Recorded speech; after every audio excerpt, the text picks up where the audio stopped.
네, 사도 바울은 계속해서 이 죄의 문제에 대해서 이야기를 하고 있습니다. 특별히 오늘 말씀 앞에 이 로마서 2장에 또 보면 이 유대인들을 향해서 이방인들뿐만이 아니라 너희도 죄인이다. 너희가 자랑하는 그 율법과 할례가 너희를 구원하지 못한다. 결국 이방인들뿐만이 아니라 너희도 하나님의 진노, 이 심판 아래에 놓여져 있다라고 선언하고 있습니다. 이에 대해서 오늘 말씀 1절에서 8절은요. 이러한 유대인의 죄의 문제를 지적하는 일들에 대해서 제기될 수 있는 이 오해와 질문에 대한 답변을 해주고 있는 것을 볼 수가 있습니다. 유대인들은 이 자기가 자신들도 죄인이다라는 이 말에 1절에서 이렇게 말하고 있습니다. 그런즉 유대인의 나음이 무엇이며 할례의 유익이 무엇이냐? 유대인들을 향한 하나님의 선택이 그렇다면 이방인들과 비교해서 아무런 특권이 없냐? 이렇게 묻고 있습니다. 이에 대해서 사도 바울은 2절에서 이렇게 대답합니다. 범사에 많으니 우선은 그들이 하나님의 말씀을 맡았음이니라. 바울은 유대인들이 이 하나님의 말씀을 맡은 자다라는 점에서 이방인들과 달리 하나님께 특권을 받은 자들이다라고 이렇게 이야기를 해주고 있습니다. 여기서 말하는 이 하나님의 말씀은 구약을 이야기하겠죠. 유대인들은 하나님의 말씀을 통해서 이 구약, 그러니까 옛 언약, 미래적 구원의 언약을 받은, 그러니까 미래적 구원의 언약을 하나님으로부터 약속받은 특권을 누리는 자들이었습니다. 그러니 유대인들은 더 의아하며 묻습니다. 3절, 4절에 보면 그래 우리가 이 미래의 구원의 언약을 받은 자들인데 이 하나님의 미래의 언약 그 구원을 약속받은 자들인데 왜 우리가 죄인이고 그러면 왜 우리가 이 하나님의 심판을 받게 되냐 이렇게 다시 묻습니다. 어떻게 그 하나님의 심판이 우리 가운데 임할 수 있냐는 것이죠. 사도 바울의 말처럼 우리가 하나님의 말씀에 불순종해서 이 약속의 구원이 아닌 이 하나님의 심판을 받게 된다면, 그러니까 유대인들이 사도 바울의 말처럼 우리가 죄인이고 그로 인해서 하나님의 심판 아래 있는 자들이라면 하나님이 말씀으로 약속하신 이 구원의 언약, 그 미래적 구원의 언약은 우리에게 어떻게 적용이 되냐는 것이죠. 그들이 죄인이고 불순종으로 인해서 이 하나님의 구원이 아닌 심판을 받게 된다면 하나님이 약속하신 그 약속을 이루지 않는 하나님이 신실하지 않으시냐 이렇게 반문을 하고 있는 것입니다. 이에 대해서 사도 바울이 또 이야기합니다. 하나님이 범죄한 유대인들에게 심판을 선언한다 할지라도 너에게 그 구원의 약속을 허락해 줬지만 너희들의 범죄함으로 인해서 하나님께서 너희들에게 심판을 내리신다 하더라도 하나님은 불의하지 않으신 분이시며 의로운 분이시다 이렇게 이야기를 하고 있습니다. 그래서 3절 하반절에 보면 그 믿지 아니함이 너희들의 믿지 아니하는 그것이 하나님의 미쁘심 이 신실하심을 패하겠느냐? 그럴 수 없다라고 이야기를 하고 있습니다. 이스라엘 백성을 향한 하나님의 언약에 대해서 마치 하나님이 성실하지 않은 거짓말쟁이가 아니다 이렇게 이야기를 해주고 있는 것이죠. 유대인들은 자신의 불의함으로 인해서 하나님의 약속이 이루어지지 않는 그것을 바라보며 하나님의 신실함에 대한 본질의 그 왜곡, 오해로 나아갔습니다. 이에 대해서 바울은 사람은 다 거짓되지만 오직 하나님은 참되시다. 하나님만이 참이시고 모든 사람은 다 거짓말쟁이다. 이렇게 대응하는 것을 볼 수가 있습니다. 결국 유대인들이 하나님의 말씀을 가졌고 할례를 받은 자들이지만 모두가 죄인이고 다 하나님의 이 진노 아래에 있다라는 것을 사도 바울은 주장해 주고 있습니다. 이에 유대인들은 자신의 불의함을 인정하는 것이 아니라 오히려 하나님이 불의한 것이 아니냐, 약속을 이행하지 못하는 하나님이 신실하지 않는 것이 아니냐 이렇게 반문하기 시작하는 것이죠. 그것이 오늘 말씀의 이 8절까지 나타나고 있습니다. 이들은 자신의 불순종으로 인해서 또한 이 하나님의 참되심이 나타났으니, 그러니까 그러면 우리가 불순종함으로 인해서 하나님의 참되심이 나타났으니 오히려 하나님의 이 선을 이루기 위해서 우리가 계속 불의를 행하는 것이 낫지 않냐, 심지어 이렇게까지 이야기를 하는 것이죠. 우리는 죄의 판정을 받는 사람이 아니라 이 죄를 통해 하나님의 의로움을 나타내는 사람이기 때문에 8절에서 이렇게 이야기합니다. 선을 이루기 위하여 우리가 악을 행하자. 이렇게까지 말도 안 되는 주장을 하는 것이 이 유대인들의 주장임을 볼 수가 있습니다. 그러니까 자신들의 불의함을 합리화시키기 위해서 그러니까 자신들이 불의할 수밖에 없다, 마치 이렇게 주장하기 위해서 이 하나님의 신실하심에 대한 그 성품을 왜곡할 뿐만이 아니라 오히려 자신들이 불의를 행함으로 하나님의 선함이 나타났으니, 이 믿음으로 얻는 구원이 나타났으니 그 모든 것들이 다 하나님께 달려있다, 그 책임이 하나님께 있다라는 이 비열함을 나타내는 것을 볼 수가 있습니다. 이런 비슷한 모습이요 창세기에서도 나타나는데요. 창세기 3장 11절에 보면 이 하나님께서 선악을 알게 하는 나무를 먹은 아담에게 찾아가서 이렇게 말씀하십니다. 이르시되 누가 너의 벗었음을 내게 알렸느냐? 내가 내게 먹지 말라 명령한 그 나무 열매를 내가 먹었느냐? 그러니까 하나님이 이제 아담의 죄에 대해서 묻고 계시죠.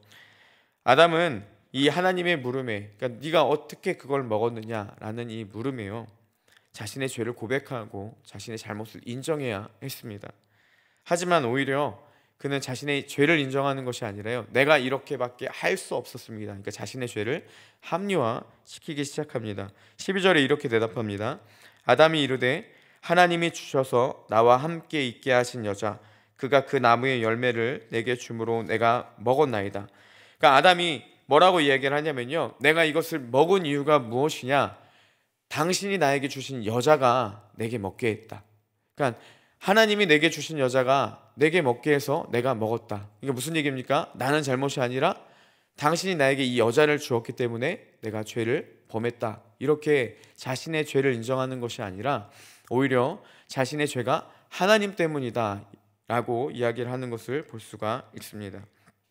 결국 그는 하나님 때문에 내가 이 죄를 범했다라고 이야기를 하는 것이죠.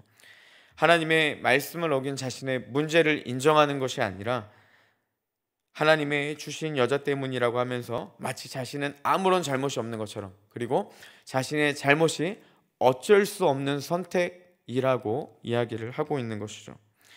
오늘 말씀의 유대인들과 너무나도 비슷한 모습이 아니겠습니까? 불의한 건 자신들이고 하나님 앞에 죄를 범한 건 정작 본인들인데, 문제는 무엇이냐? 자신들의 분야함이 심판을 받게 된다면 하나님의 신실하심이 잘못됐다, 하나님에 대해서 지적을 하고, 심지어 자신들의 잘못으로 인해서 하나님의 의가 나타나면 우리가 더욱더 불의를 행해야 하나님의 의가 나타나지 않겠느냐, 이렇게 말도 안 되는 주장을 하고 있는 것이죠. 바울은 이런 유대인들을 향해서 분명하게 8절 마지막에 이야기를 해줍니다. 그런 사람들은 심판을 받아야 마땅하다. 그들은 정죄받는 것이 마땅하니라. 이렇게 이야기를 해주고 있습니다. 바울은 유대인들이 너희들이 어떤 위치에 있는지, 지금 어떠한 상황에 있는지 바로 알라, 이렇게 권면해주고 있는 것이죠. 그들은 많은 특권들을 누리고 있었고, 우리는 너희가 이야기하는 것처럼 죄인들이 아니다. 우리는 하나님의 특권을 받은 자고 하나님의 구원의 언약을 가진 자인데 어떻게 하나님의 심판이 임하냐라는 말에 사도 바울은 너희가 정죄받는 것이 마땅하다, 너희에게도 하나님의 진노가 반드시 임한다라는 것들을 말해주면서 자신들의 상태를 정확히 알 것을 이야기해주고 있습니다. 그러고 보면요, 여러분, 죄가요 이토록 무서운 겁니다. 우리의 모든 판단과 분별력을 다 흐트러버리고 우리가 바른 선택을 할 수 없도록 만드는 것이 바로 죄라는 것이죠. 저도 말씀을 묵상하고 또 최근에 이런 모습들을 보면서 제 안에 두려움이 오기 시작했습니다. 타인에 대해서는 냉철하게, 그리고 정확하게, 최대한 이성적으로 분별하고 판단하면서도 정작 제 자신의 모습에 대해서는 내가 어떠한 위치에 있고 어떠한 죄를 가지고 있고 어떠한 모습에서 문제를 일으키고 있는지는 전혀 판단이 되지 않는 제 모습을 보게 되었습니다. 최대한 객관적으로 제 상태를 보고 잘못된 부분을 찾아서 좀 바꾸기도 하고 변화를 추구하고 싶기도 했는데, 제 자신을 정확하게 객관적으로 또 남들을 비판하는 그 비판처럼 분석이 안 되더라고요. 알아야 고치고 변화를 시도하겠지만 문제가 있는 것 같기는 한데 그것을 알 수 없어서 답답하고, 또 이 상태로 여전히 유지하며 살아갈까 봐 그런 두려움이 오기 시작했습니다. 제가 얼마나 심각한 문제에 빠져 있는지를 보게 되었고, 이 문제를 가지고 최근에 계속해서 기도하고 있습니다.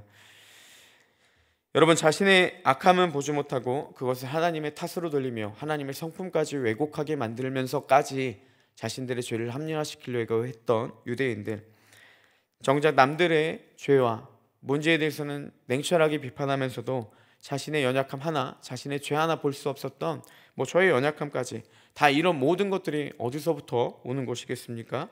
바로 우리가 죄에 대한 깨달음이 없을 때, 죄에 대한 인정이 없을 때 오게 되는 문제라는 사실이죠.